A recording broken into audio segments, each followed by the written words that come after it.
Hola amigos, mi nombre es Oscar Díaz, presidente de Viceversa Consulting, para darles la bienvenida a otra edición del podcast de Cara y Sello, opiniones bien informadas en tiempos de desinformación, con el análisis de la semana junto a José González, gerente asociado de GSG Advisors desde Nueva York, y Juan Carlos Ruiz, vicepresidente de Pacific Latam. Hoy tenemos 3 temas, como siempre, empezamos por este. Congreso rápido y furioso. Bueno, a propósito de la exitosa saga Rápido y Furioso, que va por su 10ª versión, promete 2 más de inmediato, realmente imparable. Bueno, el Congreso parece que ha visto la película, se ha inspirado en ella y está imparable, ¿no? Ha elegido contra viento y marea, contra todas las críticas de tirios y troyanos al defensor del pueblo, que hemos bautizado aquí como el defensor del cuello. Vamos a ver cuánto dura. Nosotros tenemos serias dudas de que su permanencia sea muy larga. Podría ser el primer defensor del pueblo al que le corten el cuello antes de tiempo. Ok, pero viene el deseo, Juan Carlos, José, amigos del podcast, de ahora echar mano a la Junta Nacional de Justicia, también al Jurado Nacional de Elecciones, a la OMPE, RENIEC, es decir, ¿cómo hacemos para parar a esta gente que además, según la última encuesta del IEP, pues nada, tiene 90% de desaprobación? Juan Carlos Ruiz. Se confluyen en este proceso algo que venimos sosteniendo en el podcast hace mucho tiempo, ¿no? Existe en el Congreso un pacto conservador que junta a derechas e izquierdas conservadoras. Eh, Estamos viviendo un ciclo político donde el argumento tecnocrático, técnico, poco importa, sino la consigna y el hacer que las cosas sucedan, no importa con qué resultados, pero que sucedan, porque necesitamos que sucedan hoy. Y ello mezclado con la precariedad de los actores que lamentablemente hoy representan a los partidos políticos o a los movimientos que están en los poderes del Estado. El probable desenlace de esta precariedad en el ciclo político y este pacto conservador que empieza a arrasar, como bien tú decías, con todos los poderes del Estado y pareciera que quisiera desaparecer la división de los poderes de Estado para que el Congreso elija todo, controle todo, defina todo, significan buenas noticias para lo que queremos, un sistema democrático de equilibrio de poderes. Vemos como el futuro del país, El peor sino que Congreso con la mayor desaprobación de la historia es el que quiere perpetrar los cambios más profundos en la institucionalidad peruana. Realmente qué peligroso, Juan Carlos. y son los tiempos actuales. Es decir, a ver, no es algo que ocurra solo en el Perú, ocurre en el mundo. El problema es que, claro, cuando la fuerza mayoritaria de estos pactos es conservadora y autoritaria, los resultados podrían ser nefastos si es que estamos pensando en diseñar una sociedad o rediseñar una sociedad peruana que permita la convivencia y no que haga sostenible a estos grupos criminales que pueden hoy manifestarse en cualquier parte, en el Congreso, con los mochasueldos, con los, ¿no? O en las bandas criminales que todos los días proliferan en las calles de las ciudades, las principales ciudades de este país, y que tienen a todos con una inseguridad que nadie resuelve, ¿no? Ese es el problema de estas posturas autoritarias, hegemónicas y conservadoras, y además no tecnocráticas, que pueden poner en riesgo la convivencia social, ¿no? José González.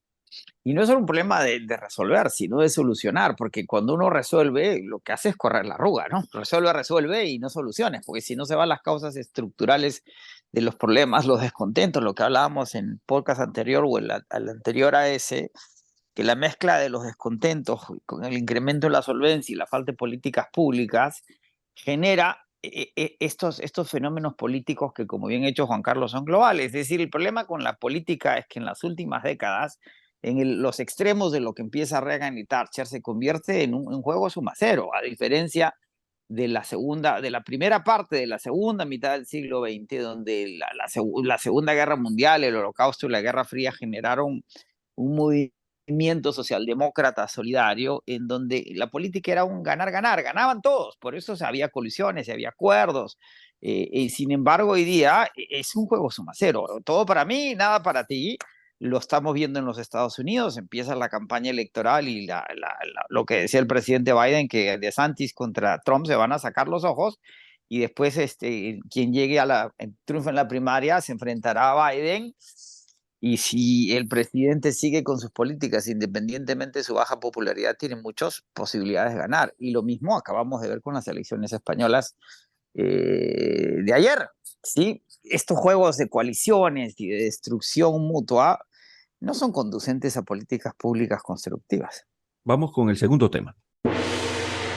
Perú entra en recesión, lo planteamos en pregunta porque efectivamente las últimas informaciones económicas, pero dispersas, digamos, nos hablan de un retroceso en inversión, ¿no es cierto?, de aumento del desempleo. Recordemos que hace poco comentamos también en el podcast el aumento de la pobreza monetaria, pero esto a contramano de las grandes cifras macroeconómicas que siguen exhibiendo al Perú como la segunda economía con mayor crecimiento y proyección en América Latina, sobre todo, según todos los entes internacionales. Entonces es algo bastante contradictorio. Sin embargo, también José González, que está en Nueva York y que sigue día a día la cosa económica y financiera mundial, nos hablaba de que efectivamente las tasas de interés y la amenaza de la recesión siguen rondando los Estados Unidos. Entonces, la pregunta es pertinente, José. ¿Perú está en recesión, entra en recesión, puede entrar en recesión?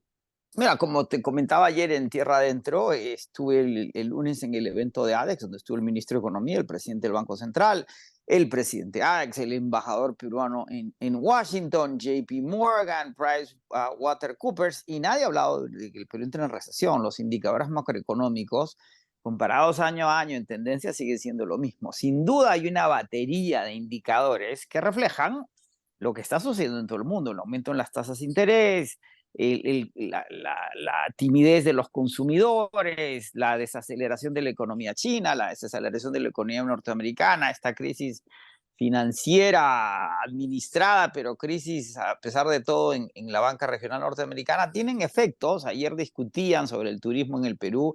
El hecho que hayan bajado los turistas hacia Perú no tiene que ver con el Perú, sino con que la gente ya no tiene dinero para viajar, ¿sí? Y eso está pasando en todo el mundo y en Nueva York. En Nueva York recibimos hoy día la mitad de turistas que recibíamos antes de la pandemia. Y el 70% de las oficinas en Midtown están vacías, ¿sí?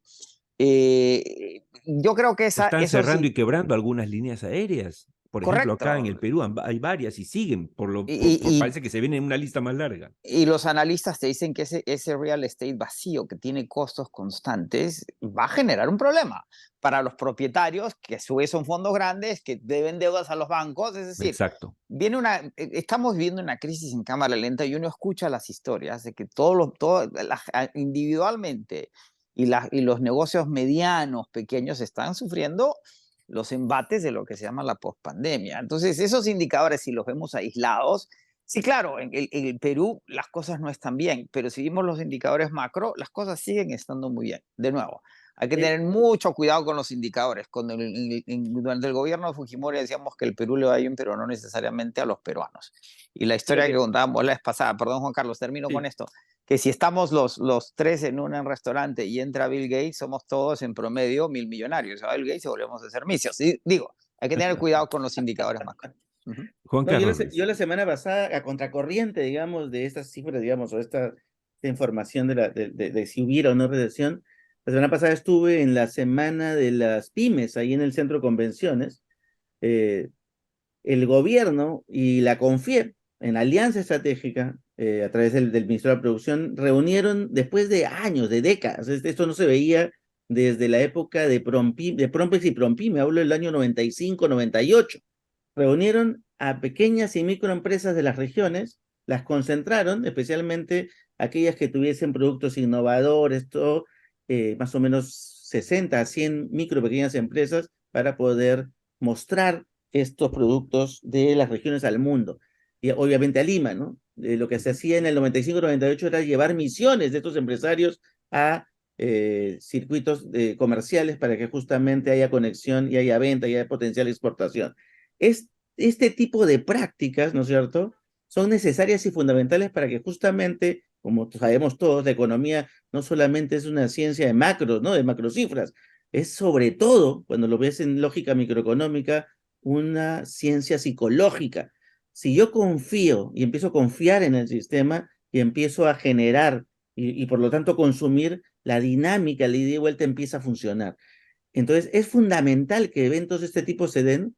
Y claro, uno ve el campanazo en Nueva York, ve la feria de las pymes en el centro de convenciones en San Borja, y dice, Ujú. bueno, no es que el tema se esté deteniendo, ve las cifras inmobiliarias y marzo significó un mes en el cual se revirtió completamente la caída de ventas de vivienda social y de vivienda en el país. Entonces, no suena tanto que la recesión se nos venga encima, salvo que haya algún futurólogo que esté viendo cosas que nosotros no vemos, ¿no? Ujú. Definitivamente, para compartir esta reflexión con los amigos del podcast de Caricello que nos escuchan dentro y fuera del Perú, nosotros tratamos, digamos, de dar opiniones bien informadas en base a hechos reales, ¿no? Y siempre comentamos, en un país, yo me pregunto siempre, ¿por qué tenemos ese pesimismo recurrente en el Perú? Si el Perú ha superado cosas como el gobierno de Velasco Alvarado, ¿no es cierto? La hiperinflación de Alan García, primera parte, Sendero Luminoso y el MRTA, ¿no? Terrible, cosa que convive todavía con los colombianos, ¿no es cierto? Nosotros lo superamos. El gobierno de Fujimori y Montesinos, la corrupción. Es decir, hemos superado cosas. ¿Cuándo hemos vivido como en Suecia en el Perú? Nunca. ¿Alguna vez el Perú ha sido Dinamarca? Nunca. Entonces, no hay que quejarnos, lo que sí, obviamente tenemos que seguir bregando, pero hoy yo creo que el peruano ha demostrado en todos los años de su historia que es más grande que sus problemas y que tiene siempre la necesidad por delante y la inventiva para superar estos trances y estamos seguros que lo hará en esta ocasión. Y en esa lógica lo que necesitamos son narrativas propositivas, no Exacto, críticas destructivas, como lo haces bien en Tierra Adentro todos los domingos, mostrando narrativa empresarial de gran empresa, de mediana empresa, de pequeña empresa, donde se muestre que el éxito sí es posible, que el progreso sí es posible y hay que hacerlo bien. Simplemente hay que hacer que exacto. suceda. Viejo, no en base a poesía, arenga vacía, sino a hechos, a gente que está superando los problemas, a pesar de que siempre los encontrará, porque para que hayan soluciones, amigos del podcast, primero tiene que haber problemas. Nos vamos al último tema. Joder, España adelante elecciones. Sí, señores, como quien dice, en todas partes se cuecen habas, ¿no es cierto? Acá pedimos acá, bueno, la última encuesta también del IEP, perdón, habla de que la gente, el 80% sigue pensando que hay que adelantar elecciones.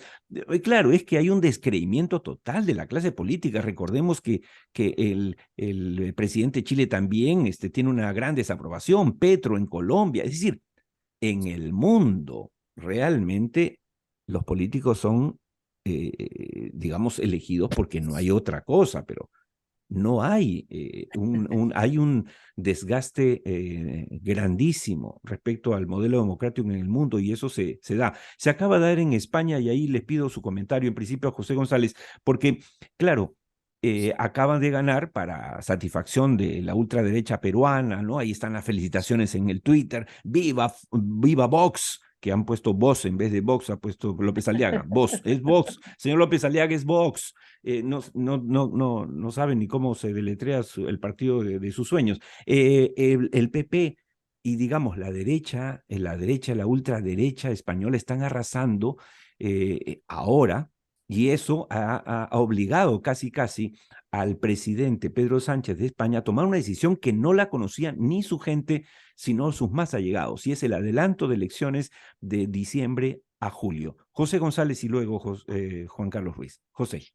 Como en todas partes y particularmente en los gobiernos parlamentarios, lo que ha sucedido en España, que pasó de ser un sistema bipartidario, de Podemos y el PSOE, y se ha convertido, se fragmentaron las izquierdas y las derechas, salió Ciudadanos, salió Unidas Podemos, apareció Vox, y ya el gobierno español es un gobierno de coaliciones, y para llegar a formar gobierno después de muchos intentos, Pedro Sánchez del PSOE se unió con Unidas Podemos y se unió con los movimientos independentistas.